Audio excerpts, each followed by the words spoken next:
Assalamualaikum warahmatullahi wabarakatuh. Halo teman-teman, oke di sini kita ketemu lagi di channel YouTube saya. Baiklah, di sini saya akan memperkenalkan diri. Perkenalkan, nama saya Rizal Winda dengan NPM A1G022058. Baiklah, pada video kali ini kita bakalan membahas apa ya? Oke, pada kali ini kita bakalan membahas bab ke-6, yaitu tentang konsep manajemen pendidikan tinggi. Oke, selanjutnya kita lanjut ke video berikutnya. Baiklah teman-teman, di sini kita bakalan membahas bab ke-6, yaitu tentang konsep manajemen pendidikan tinggi, mata kuliah pengelolaan pendidikan dengan dosen pengampu Dr. Muhammad Kristiawan, Magister Pendidikan. Baiklah, di sini sebelum kita memulai ke materinya, kita bakalan membahas dulu apa aja sih pokok-pokok pembahasan materi yang bakalan kita bahas pada kali ini. Yang pertama yaitu konsep dasar pendidikan tinggi dan perguruan tinggi. Yang kedua, penyelenggaraan pendidikan tinggi. Yang ketiga, manajemen perguruan tinggi. Keempat, dimensi makna perguruan tinggi. Dan yang terakhir yaitu perguruan tinggi dan tantangan globalisasi. Baiklah, itulah pokok pembahasan yang bakalan kita bahas pada bab kali ini. Ayo teman-teman, kita lihat di video berikutnya. Baiklah teman-teman, di sini kita bakal membahas materi kita yang pertama, yaitu konsep dasar pendidikan tinggi dan perguruan tinggi. Menurut Indraj dan Djoko Pranoto pada tahun 2006, istilah pendidikan tinggi dan perguruan tinggi seringkali dipertukarkan dengan anggapan mempunyai arti sama, sedangkan sebenarnya mempunyai arti yang berlainan. Pendidikan tinggi adalah pendidikan pada jalur pendidikan sekolah pada jenjang yang lebih tinggi daripada pendidikan menengah di jalur pendidikan sekolah. Sebaliknya, perguruan tinggi adalah satuan pendidikan yang menyelenggarakan pendidikan. Baiklah, yang pertama yaitu konsep pendidikan tinggi.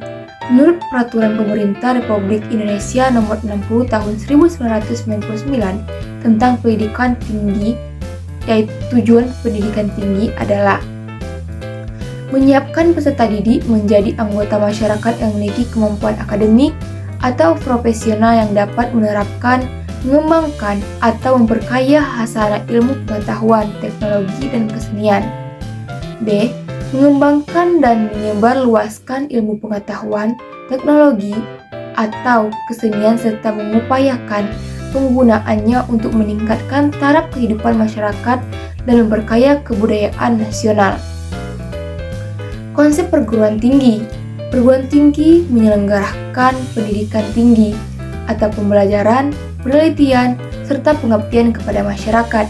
Pendidikan tinggi merupakan kegiatan dalam upaya menghasilkan manusia terdidik. Penelitian merupakan kegiatan telaah, taat, kaidah dalam upaya menemukan kebenaran atau menyelesaikan masalah dalam ilmu pengetahuan, teknologi, atau kesenian. Ataupun menurut penulis penelitian adalah kegiatan yang dilakukan menurut kaidah dan metode secara sistematis untuk memperoleh informasi, data, dan keterangan. Pengabdian kepada masyarakat merupakan kegiatan yang memanfaatkan ilmu pengetahuan dalam upaya memberikan sumbangan demi kemajuan masyarakat. Itulah tadi pengertian dari perguruan tinggi. Perguruan tinggi dapat berbentuk akademi, politeknik, sekolah tinggi, institut, dan universitas. Pengertian dari masing-masing satuan pendidikan tersebut adalah sebagai berikut, yaitu akademi menyelenggarakan program pendidikan profesional pada satuan cabang atau sebagian cabang ilmu pengetahuan, teknologi, atau kesenian tertentu. Politeknik menyelenggarakan program pendidikan profesional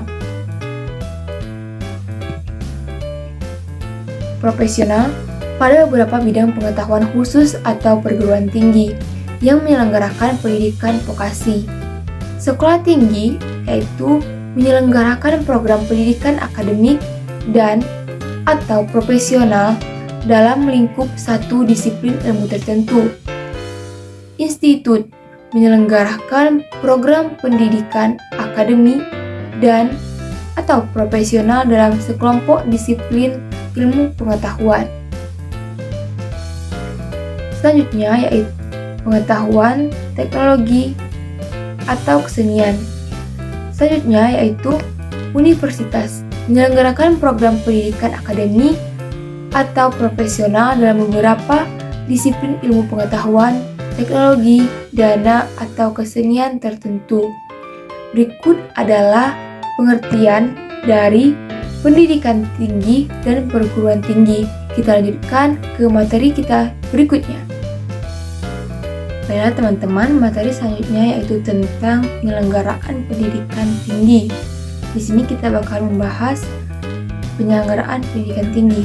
Di sini, pedoman pengelolaan perguruan tinggi terdiri dari dua, yaitu yang pertama, yuridis atau hukum dan perundang-undangan yang terdiri dari atas Undang-Undang Nomor 20 Tahun 2003 tentang Sisdiknas, Undang-Undang Nomor 12 Tahun 2012 tentang Dikti, Peraturan Pemerintah Nomor 4 Tahun 2014 serta Permendikti. Kedua yaitu teori-teori dalam ilmu pengetahuan berupa buku dan karya ilmiah atau jurnal hasil penelitian.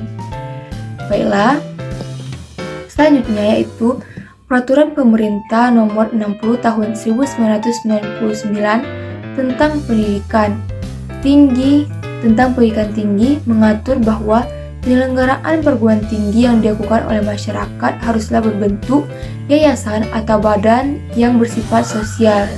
Ketentuan tampaknya dimaksudkan untuk memberikan status pada badan hukum pada penyelenggaraan pendidikan tinggi. Jadi, ada semacam jenjang dalam penyelenggaraan perguruan tinggi swasta, yaitu jenjang pertama universitas dan jenjang kedua yaitu yayasan.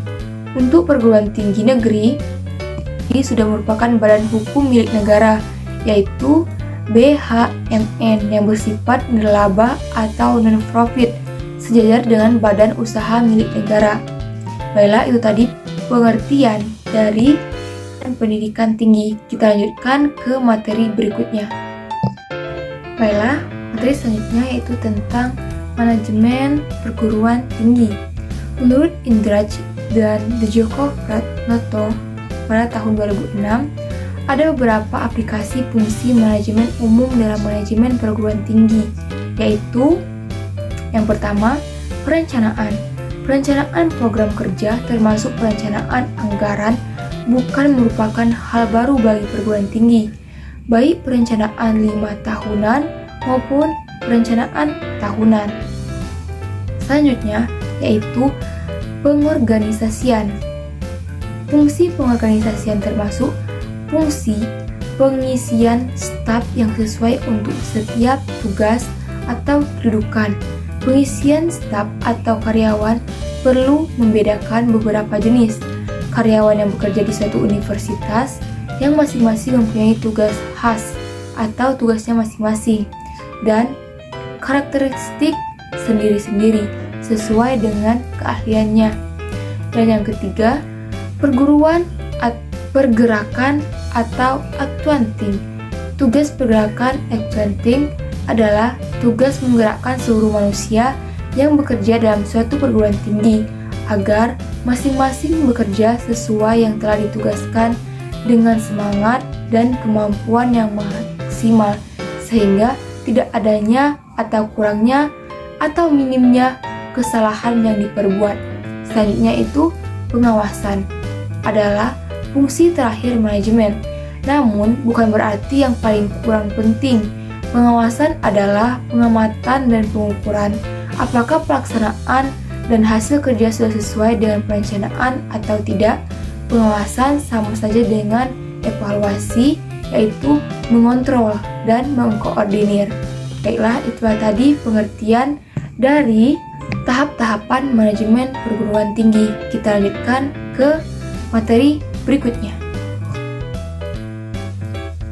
Materi berikutnya yaitu tentang dimensi makna perguruan tinggi. Baiklah, di sini kita bakal membahas dimensi makna perguruan tinggi. Dimensi itu sendiri terbagi menjadi 5 dimensi. Yang pertama yaitu dimensi etis.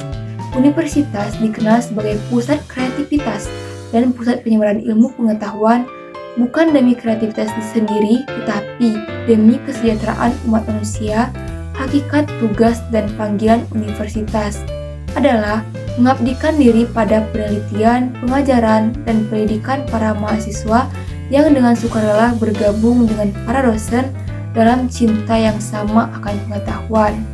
Selanjutnya, yang kedua, dimensi keilmuan.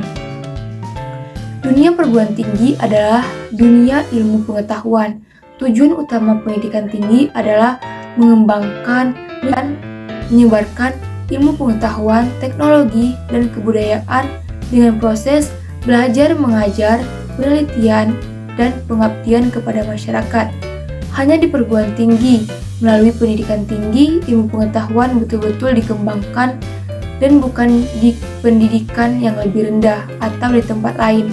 Oleh karena itu, para dosen harus selalu berusaha meningkatkan kompetensi di bidang ilmu pengetahuan dan penelitian yang dikuasainya.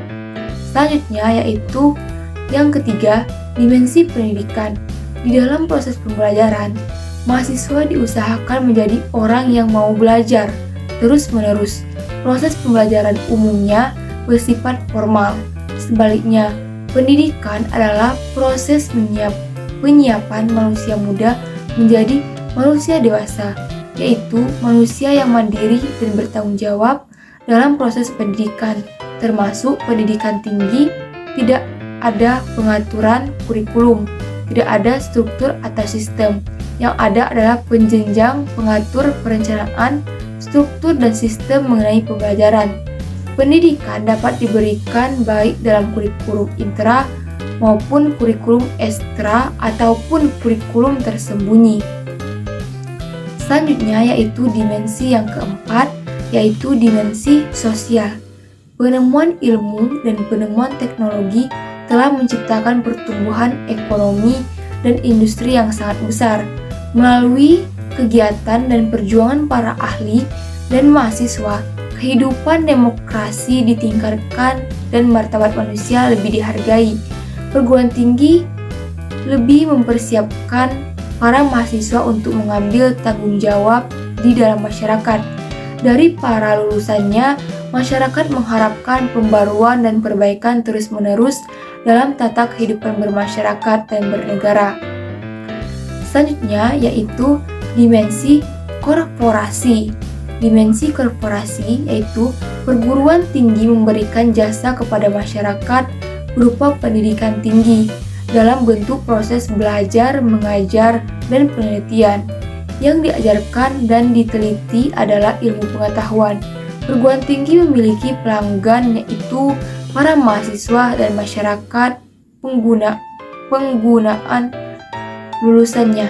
Perguruan tinggi menghadapi persaingan yaitu antar perguruan tinggi lain, baik dari dalam maupun luar negeri. Apabila pelanggan atau yang disebut juga mahasiswa perguruan tinggi terlalu sedikit, perguruan tinggi tidak dapat membiayai dirinya sendiri, sehingga mengalami defisit dan kalau terus-menerus demikian, kelangsungan hidupnya akan terancam. Baiklah, itulah tadi pengertian dari 5 dimensi tentang makna perguruan tinggi. Kita lanjutkan ke materi kita berikutnya. Oke teman-teman, di sini yaitu materi kita yang terakhir yaitu tentang perguruan tinggi dan tantangan globalisasi. Yalah, di sini globalisasi berpengaruh pada semua tingkah laku manusia dan berdampak dalam tingkatan berbeda pada budaya, masyarakat, dan manusia. Ada 4 aspek globalisasi, yaitu perdagangan, pergerakan modal, pergerakan orang, serta penyebaran ilmu pengetahuan dan teknologi.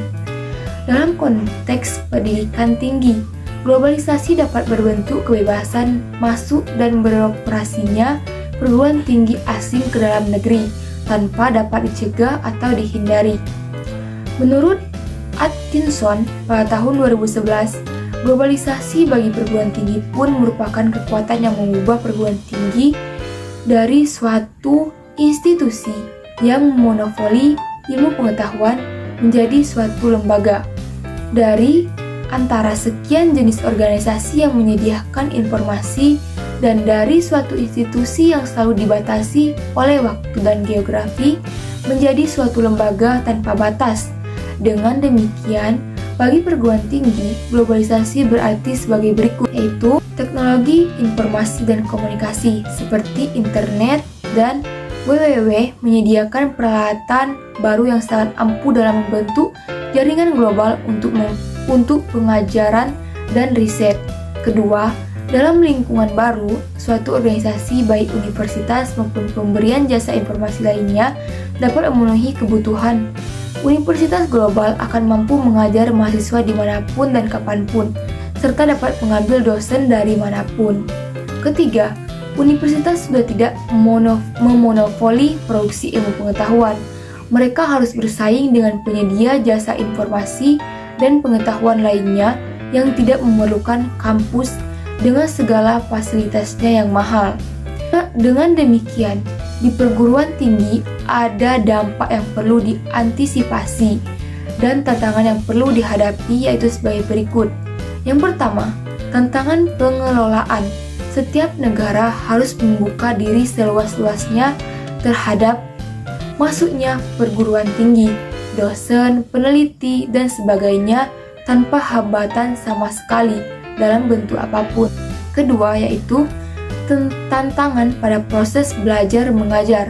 Globalisasi ternyata mengubah cara belajar mengajar dari bertatap muka dan melalui hubungan personal antar dosen dan mahasiswa menjadi hubungan maya dan non-personal melalui internet dan video jarak jauh seperti yang biasa kita pakai, Zoom, dan lain-lain.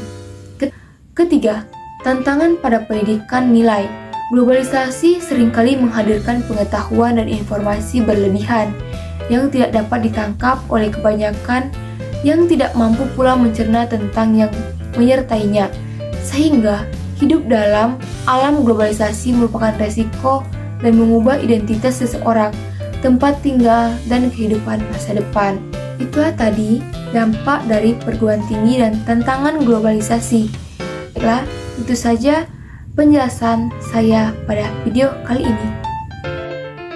Oke teman-teman, itu tadi pembahasan kita tentang konsep manajemen pendidikan tinggi. Semoga dari video ini teman-teman bisa menambah wawasan dan pengetahuan teman-teman tentang konsep manajemen pendidikan tinggi. Oke, jangan lupa sebelumnya seperti yang saya ingatkan, coba teman-teman isi link bawah ini, pertanyaan-pertanyaan bawah ini untuk menguji evaluasi teman-teman di video kali ini. Oke teman-teman, sekian video dari saya akhiri. Wassalamualaikum warahmatullahi wabarakatuh. Bye-bye.